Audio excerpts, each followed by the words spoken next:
Durante años hemos escuchado la misma historia. Las generaciones jóvenes, los llamados millennials y la generación Z, son perezosos, derrochadores y viven atados a sus dispositivos.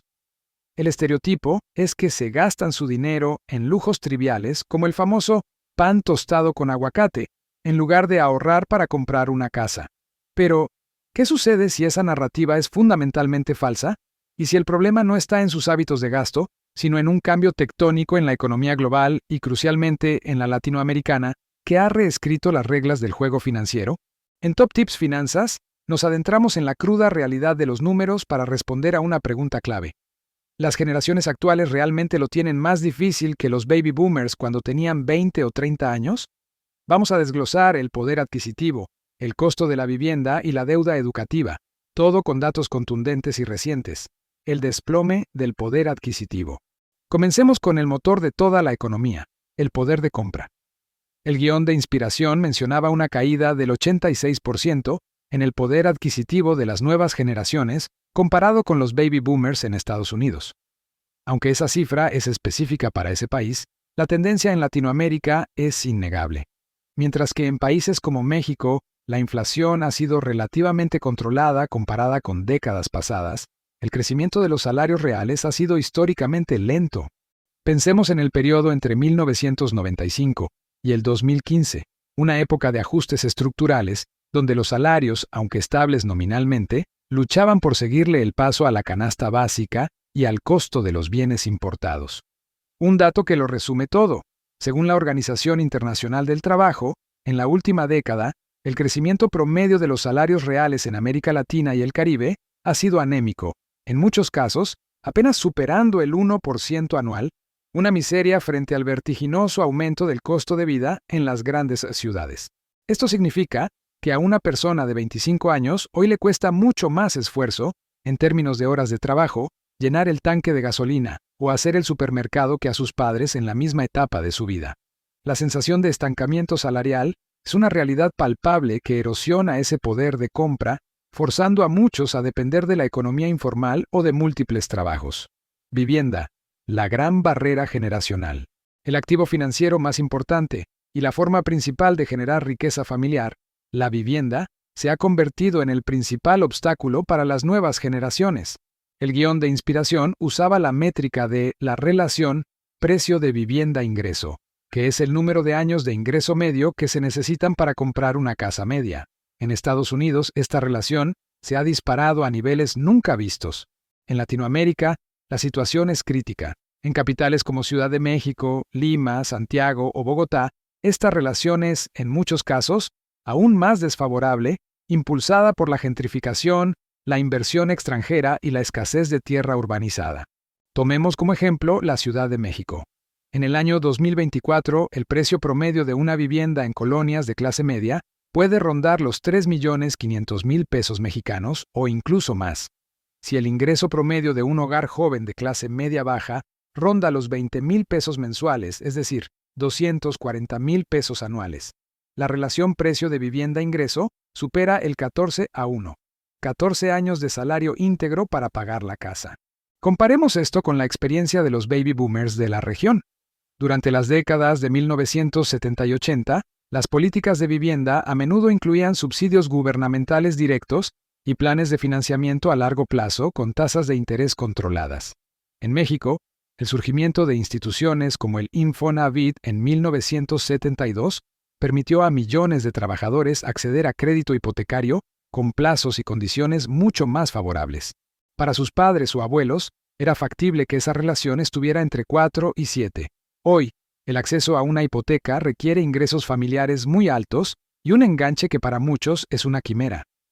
Las generaciones jóvenes inician su vida adulta con una desventaja de 10 a 15 años solo para igualar la posibilidad de sus padres de poseer un techo propio. La carga de la deuda y el costo de la educación. Una diferencia fundamental entre las generaciones es la carga de la deuda que traen consigo al mercado laboral.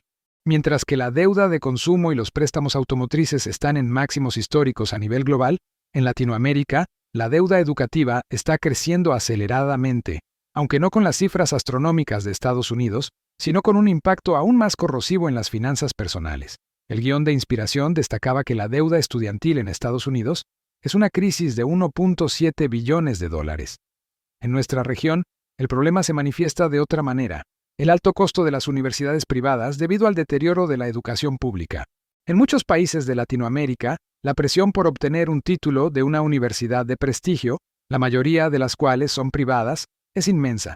Esto conlleva matrículas que pueden superar los 100,000 pesos mexicanos o 5,000 dólares estadounidenses anuales, una cifra desproporcionada con el salario inicial promedio. Según un estudio reciente, un egresado de una universidad privada de élite en la región puede tardar en promedio entre 5 y 10 años en pagar su préstamo estudiantil, aplazando decisiones cruciales como la compra de un automóvil, o peor aún, el inicio del ahorro para el enganche de una casa. Un factor adicional que complica el panorama es el fenómeno de la sobrecualificación. El número de graduados universitarios en Latinoamérica ha aumentado exponencialmente. En México, por ejemplo, el número de personas con educación superior casi se triplicó entre 1990 y 2020.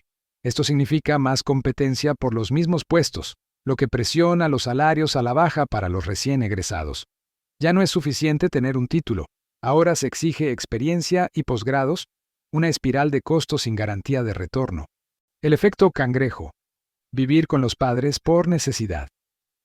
Este entorno económico ha provocado un cambio sociológico significativo. El guión de inspiración mencionó que más de 4 de cada 10 millennials en Estados Unidos no vivían con su propia familia. En nuestra región, el fenómeno de la generación cangrejo, aquellos que no pueden abandonar el hogar familiar, es una realidad aún más marcada.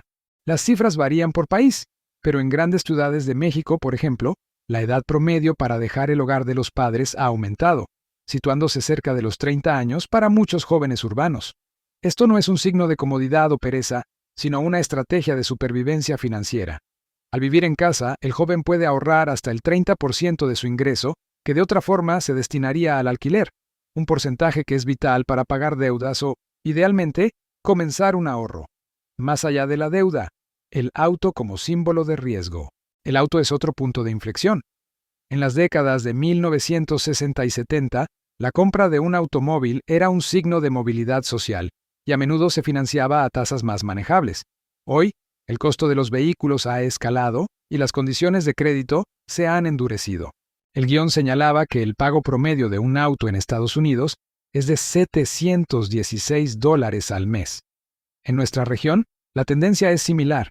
La gente está asumiendo créditos más largos, a menudo de 69 o incluso 72 meses, con altas tasas de interés, que pueden rondar el 10 al 17% anual o más, dependiendo del perfil crediticio.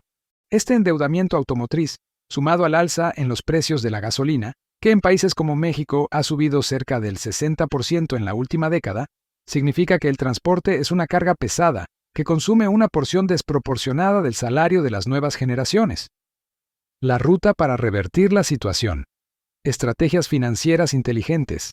Si este panorama parece desalentador, la buena noticia es que la generación Z y los millennials son, paradójicamente, las generaciones más informadas sobre finanzas personales.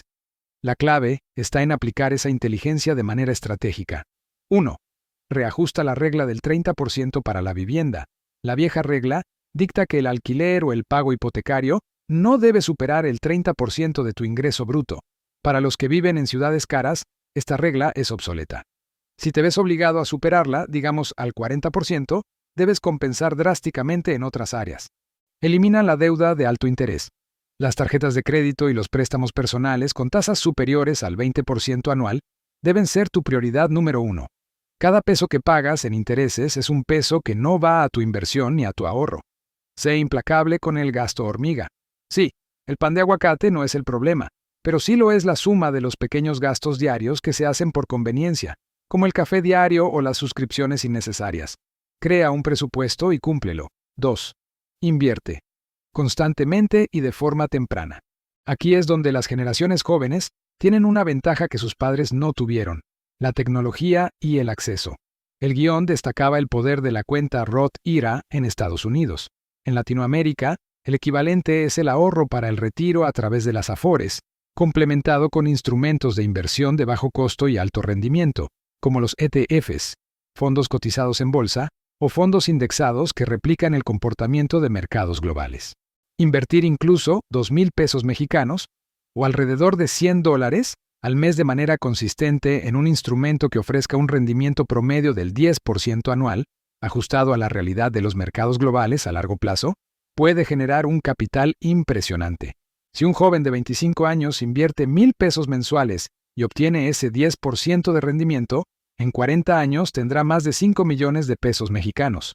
La clave no es cuánto inviertes, sino la consistencia y el poder del interés compuesto a lo largo del tiempo. 3. Negocia tu ingreso y cambia de empleo estratégicamente. El guión de inspiración acertó. Quedarse en el mismo puesto por lealtad ya no es rentable. Según estudios laborales recientes, las personas que cambian de empleo pueden obtener aumentos salariales que van del 10 al 30%, mientras que quienes se quedan suelen recibir aumentos inferiores al 5%.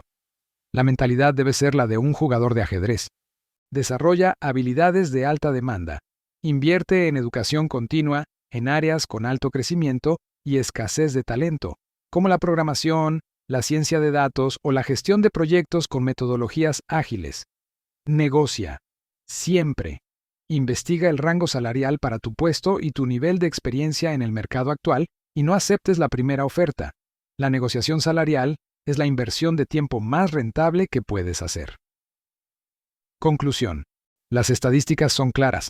Las generaciones más jóvenes se enfrentan a un desafío financiero histórico. Los cimientos económicos que permitieron a los baby boomers prosperar, la vivienda barata, la educación asequible y el crecimiento salarial constante, ya no existen. Sin embargo, el conocimiento es poder.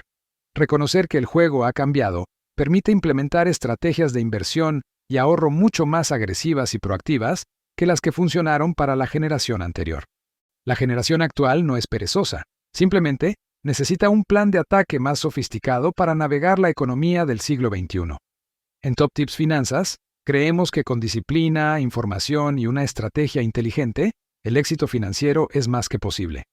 Si encontraste valor en este análisis profundo con datos reales, por favor, dale me gusta a este video. Suscríbete a Top Tips Finanzas para no perderte nuestras estrategias financieras más efectivas. Coméntanos tu opinión sobre qué generación lo tiene más difícil y, por supuesto, comparte este video con un amigo o familiar que necesite escuchar la verdad sobre el costo de vida actual. Hasta la próxima y que sus finanzas sigan creciendo.